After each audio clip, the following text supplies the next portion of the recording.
दोस्तों आज आप वीडियो में देखेंगे कैसे असदुद्दीन ओवैसी ने मानक गुप्ता गोदी मीडिया एंकर की बिना साबुन धुलाई करके उनकी एक बार में अंधभक्ति निकाल दी। गोदी एंकर के अंधभक्ति वाले सवालों पर असदुद्दीन ओवैसी ने ऐसा जवाब दिया, सुनकर आपके भी होश उड़ जाएंगे, तो वीडियो में लास्ट तक बने रहे, वीडियो अंत तक जरूर देखना।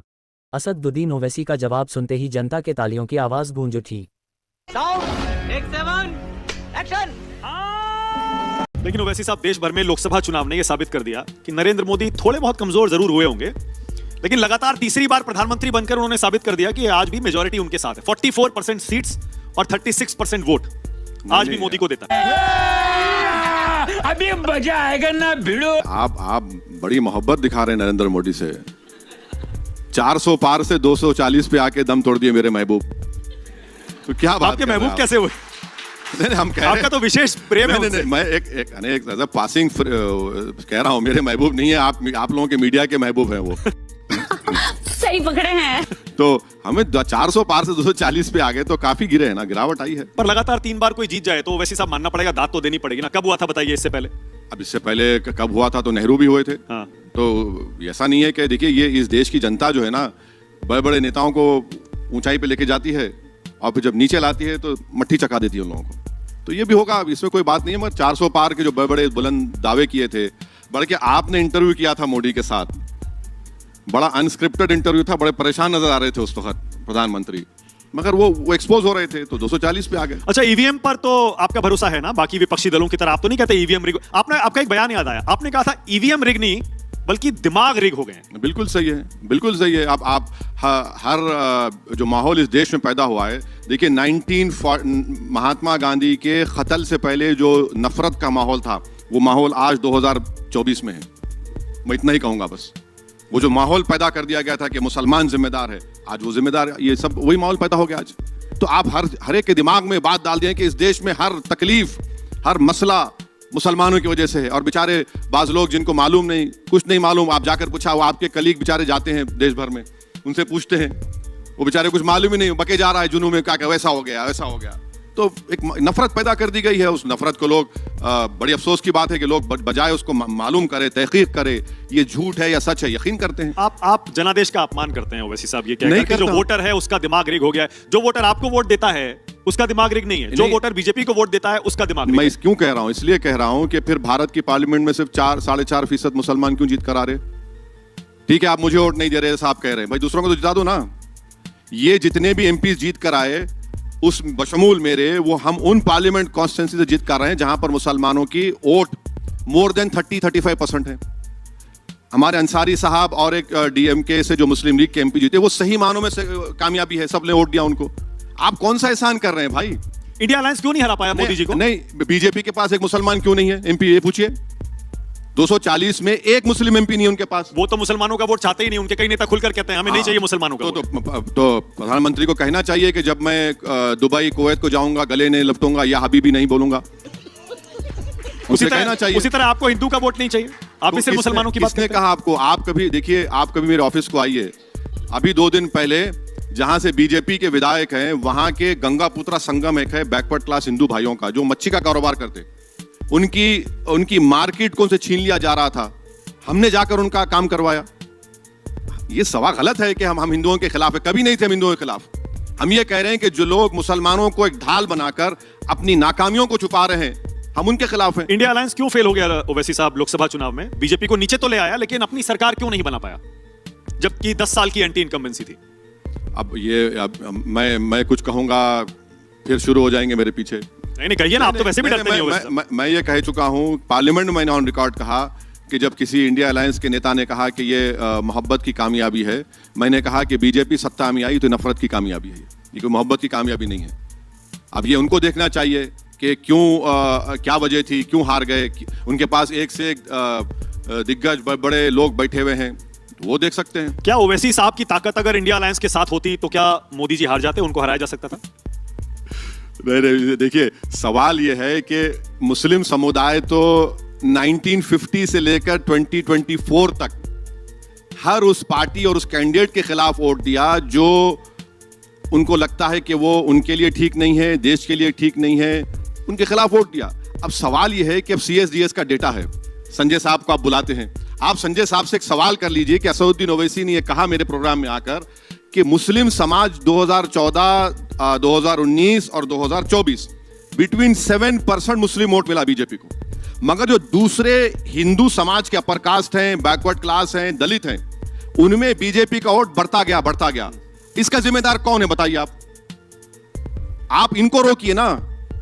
आप कब तक ओवैसी को गाली देंगे? ठीक है, आपको गाली देने से आपको रात में नींद अच्छी आती है, या आपकी बीवी से डर कर आप मुझे गाली देते, मुझे नहीं मालूम, मगर आप ये सच्चाई तो यही है, CSDS का डेटा है। आप संजय साहब से पूछ लीजिए बात। आपने कभी राहुल गांधी से डायरेक्टली बात क्यों नहीं की ओवैसी साहब, या कोशिश की थी और बात नहीं हो पाई? नहीं, मैं क्यों करूंगा बात जाकर?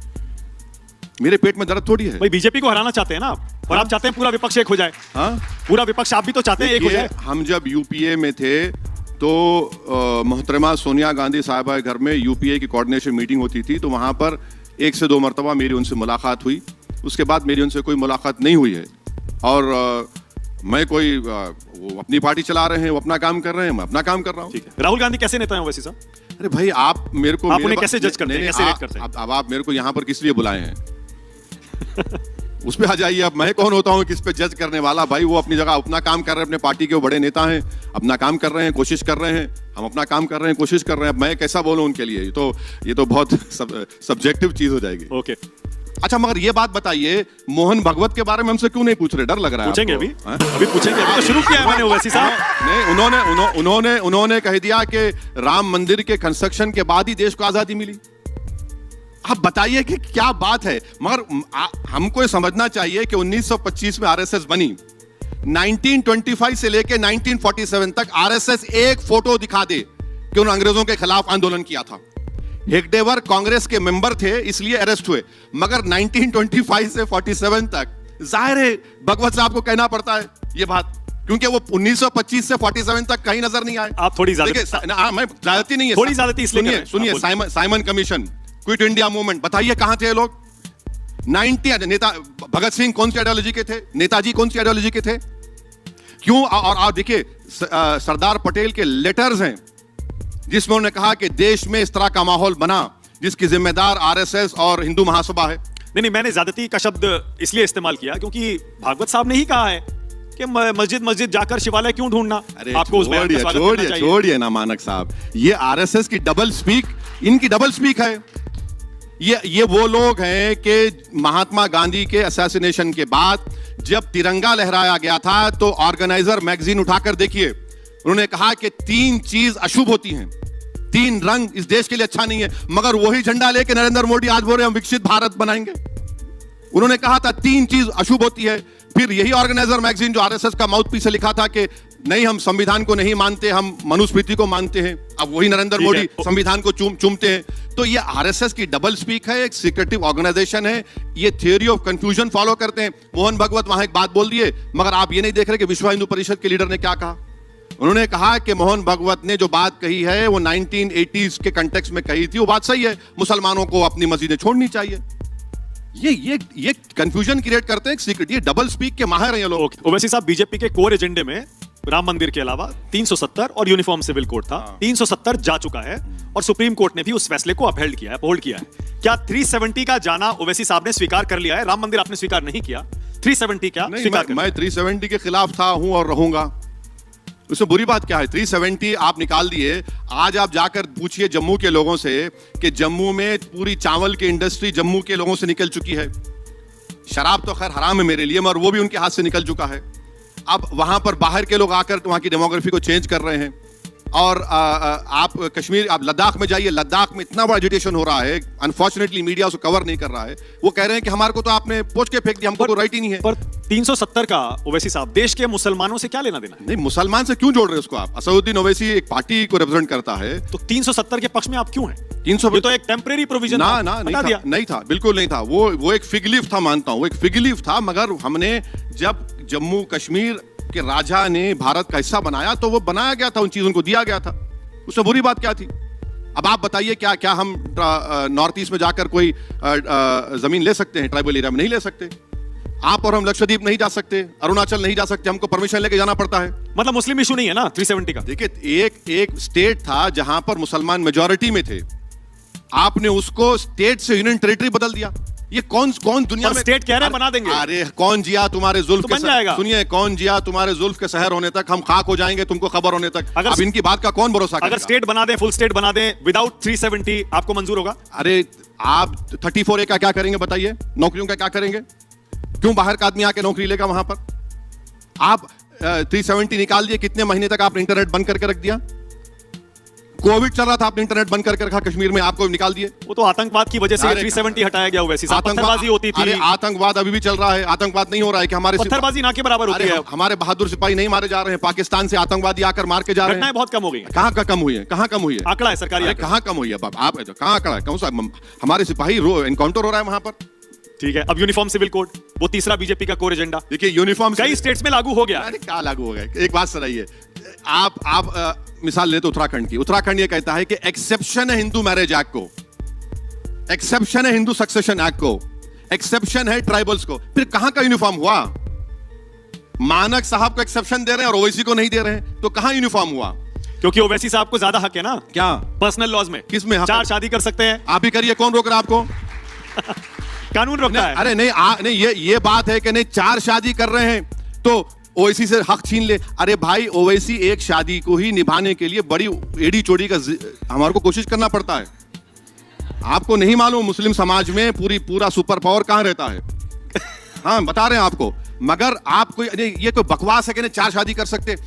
डेटा है गवर्नमेंट ऑफ इंडिया का कि हिंदुओं में भी मुसलमानों में भी 2 शादी होती है। मगर फर्क यह है कि जब मुसलमान दूसरी शादी करता है तो उसको वाइफ का स्टेटस मिलता है, मिस्ट्रेस नहीं होती। उसको उसके हस्बैंड के प्रॉपर्टी में शेयर मिलता है, वो मिस्ट्रेस नहीं होती है। आपने इशारों में भी एक बहुत बड़ी गहरी बात कह दी। आपने कहा कि हम नहीं जानते मुसलमानों के घरों में बॉस कौन होता है। क्या आप ये कहना चाह रहे हैं कि जो घर की औरत होती है, महिला होती है, वही बॉस होती है? ज्यादा ताकत उसके पास होती है, जबकि नैरेटिव का इंप्रेशन ये रहता है ऑनेस्टली कि बोलो, मर्द जो है ना मुस्लिम घरों में वो औरत को दबा कर रखता है। वो अब जो देखिए, दबा के रखने में तो सब दबाते हैं, कोई हिंदू हो, मुसलमान हो, सिख हो, ईसाई हो। ये तो औरतों, इस देश की सच्चाई ये है कि हर समाज की औरत को दबाया जा रहा है। ये कोई डिनाई नहीं कर सकता है, वरना इतने रेप क्यों हो रहे हैं? सबसे ज्यादा रेप इस देश में होता है, कैपिटल दिल्ली में होता है। अरे आप रात में चलना, आप देख लीजिए क्या होता है। कितने हमारे देश के कैपिटल्स हैं जहां पर एक महिला आराम से चल सकती है। फिर एक दलील ये दी जाती है, उसमें हलाला भी होता है। आप हलाला के समर्थन में आ जाते हैं। हलाला हराम है। हलाला को सुप्रीम कोर्ट जजमेंट ने खत्म कर दिया। अब देखिए, अगर आप बोलेंगे हमने कानून बनाया बीएनएसएस का तो मर्डर क्यों हो रहा है, तो कानून निकाल देंगे क्या आप? भाई बाज़ लोग गुनाह करते हैं मगर इस्लाम से उसका कोई ताल्लुक नहीं है। ट्रिपल तलाक का कानून, यानी उसे बैन करने वाला कानून, उसे आपने स्वीकार कर लिया है? नहीं, गलत है वो।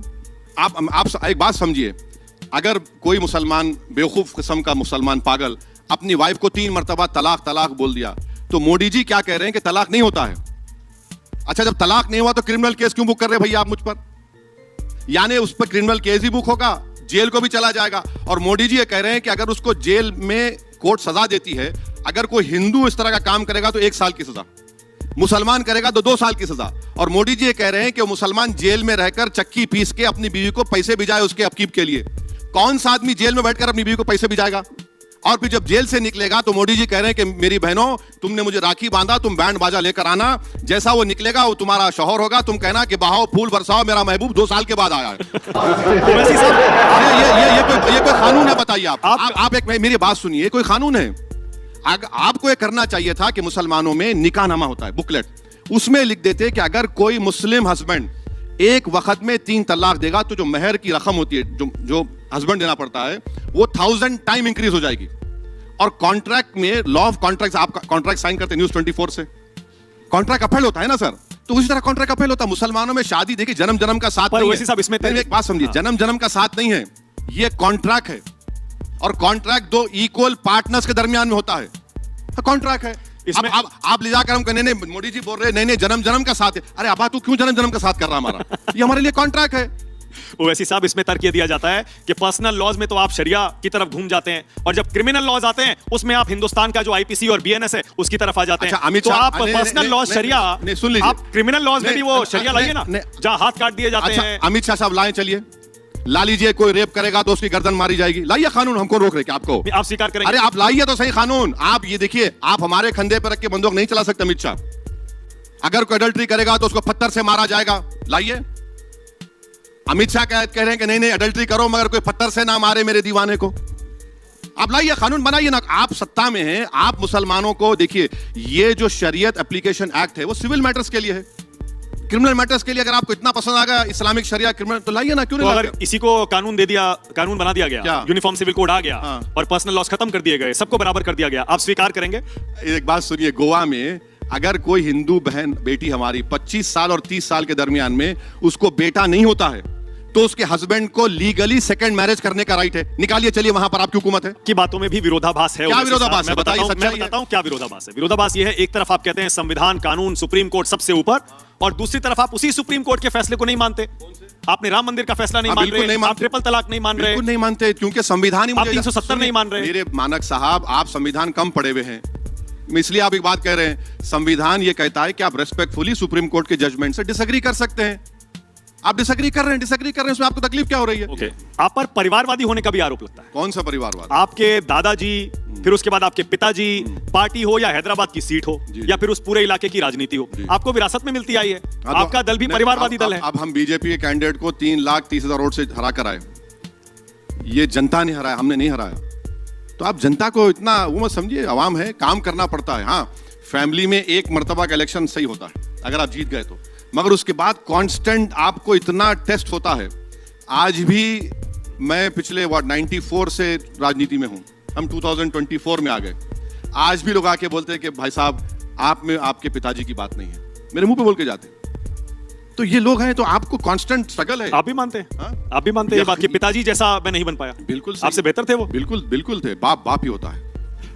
किस मामले में? नहीं, आप अपने बाप से अच्छे होने की कोशिश करते हैं, समझे ना, मगर वो बाप बाप होता है। जिन्होंने हम उनके पैरों के पास बैठकर सियासत सीखे, जिंदगी के उसूल सीखे, अच्छा बुरे की तमीज पैदा हुई, तो हमारे लिए तो वो हमें मौजूद रहेंगे। मेरे लिए वो 15 मिनट वाला बयान ओवैसी साहब हॉन्ट करता है आज भी? क्यों हॉन्ट करता है? आप लोग हॉन्ट करते हैं हमको, उसको ले लेकर आप लोग चलाते हैं, हमको मालूम ही नहीं। आपने अभी हाल में एक रैली में वो लिया था 15 अरे मिनट वाला नाम। क्यों आपने लिए? 15 मिनट का, फिर आपने ऐसे नहीं, ऐसे क्यों मीडिया ने चलाया उसको पूरे महाराष्ट्र में 15 मिनट। तो हम जब भाषण दे रहे थे शोलापुर में, तो भाषण से पहले पुलिस ने नोटिस दे दी हमको कि आप ये नहीं बोलेंगे। हमने कहा कि भाई मोदी आए थे, सब आए थे, उनको आप नोटिस नहीं देने, आपको दे रहे हैं। और वो बार वो मुझे घड़ी दिखाया, वो इंस्पेक्टर, ये घड़ी, तो मैं उसको इग्नोर किया। फिर दिखाया मुझे, मैंने कहा हाँ अभी 15 मिनट है, तो वाकई में 9:45 हो रहे थे। फिर आपने 15 मिनट का, फिर तो, आपने अरे नहीं, तो आप लोगों ने चलाया ना, तो हम क्या करेंगे? हम तो, आप फुल टॉस दे रहे हैं तो हम तो मारेंगे ना उसको। कभी मंदिर वगैरह जाते हैं? मंदिर, गुरुद्वारा, चर्च कभी ओवैसी साहब, या नहीं अलाउ नहीं करता आपका धर्म? नहीं, धर्म का नहीं है। देखिए, ये आपको समझने की जरूरत है कि भारत के संविधान में हर किसी को अपने अपने धर्म के मुताबिक अपने जो धर्म की जिम्मेदारियां निभाने का इख्तियार हासिल है। आप अपने मस्जिद को जाइए, आप अपने मंदिर को जाइए, अपने गिरजाघर को जाइए, अपने गुरुद्वारा को जाइए, और पूरे इत्मीनान के साथ जाइए। ये राइट हमको प्रोटेक्ट करने की जरूरत है। अब नरेंद्र मोदी जाते हैं सऊदी अरब, जो गल्फ कंट्री, सऊदी अरब गए, यूएई गए, यूएई में तो बड़ी मस्जिद को देख लिए, क्या क्या देख लिया, मगर फिर यहाँ पर संभल और अजमेर में क्या हो रहा है? फिर वो जब टोपी नहीं पहनते तो आप उन पर हमला क्यों करते हैं? अरे वो अब वो सबको टोपी पहना दिया ना, देश के नौजवानों को टोपी पहना दिया मोदी आप जी। कहते हैं वो मुसलमान की टोपी, मुस्लिम कैप नहीं पहनते, आप भी तो नहीं जाते ऐसे दूसरे धर्म के किसी? नरेंद्र मोदी ने तो देश के नौजवानों को टोपी पहना दिया। 45% अनएम्प्लॉयमेंट है, 25%। बोलिए, और बोलिए, मोदी बोलिए। नहीं ओवैसी साहब, देखिए, टू बी फेयर, आप कहते हैं मोदी योगी मुस्लिम कैप नहीं पहनते, मना कर देते हैं। सवाल, आप भी तो नहीं जाते मंदिर, बताइए। देखिए, एक बात सुनिए, मैं किसी मंदिर के खिलाफ था ना कभी रहूंगा। आपको बता रहा हूं, आप अकबर की बात कर रहे हैं। 5 दिन पहले की स्पीच अकबर की, चीफ मिनिस्टर की मौजूदगी में अकबर ने कहा कि उनके कॉन्स्टिट्यूंसी में एक लाल दरवाजे की बहुत पुरानी मंदिर है, उसका 10 करोड़ रुपए दीजिए। और उनके कॉन्स्टिट्यूंसी में एक 400 साल पुरानी मंदिर है, कुली कुतुब शाह जमाने की, उसको इंप्रूव करिए। ये होना चाहिए इसका। अच्छा, मैं क्यों जाकर तो कोई नहीं कर रहा ना कि नहीं यहाँ मस्जिद थी, यहाँ दरगाह थी, ये तो हम नहीं कर रहे हैं ना। फर्क महसूस करिए आप। और कौन कर रहा है वो? वे ख्वाजा अजमेरी की दरगाह को दरगाह नहीं बोल रहे हैं। नाथुराम गोडसे, हिंदुस्तान का, आजाद हिंदुस्तान का सबसे पहला टेररिस्ट। हाँ ना, गांधी को मारने वाले को आप देशभक्त बोलेंगे? टेररिस्ट बोलेंगे ना। हत्यारा भी कह सकते हैं? नहीं, टेररिस्ट बोलेंगे। अगर बंदूक उठाएगा कोई भी तो टेररिस्ट है। जो कोई बंदूक उठाएगा वो टेररिस्ट है। जो बंदूक देश में उठाएगा वो टेररिस्ट है। बिल्कुल, आप जो बंदूक उठाएगा वो टेररिस्ट है, वो तो लॉ कहता है ना। आप और हम कहने की जरूरत नहीं, मगर आपको इतनी तकलीफ क्यों हो रही गोडसे को टेररिस्ट बोले? मुझे कोई खत्म।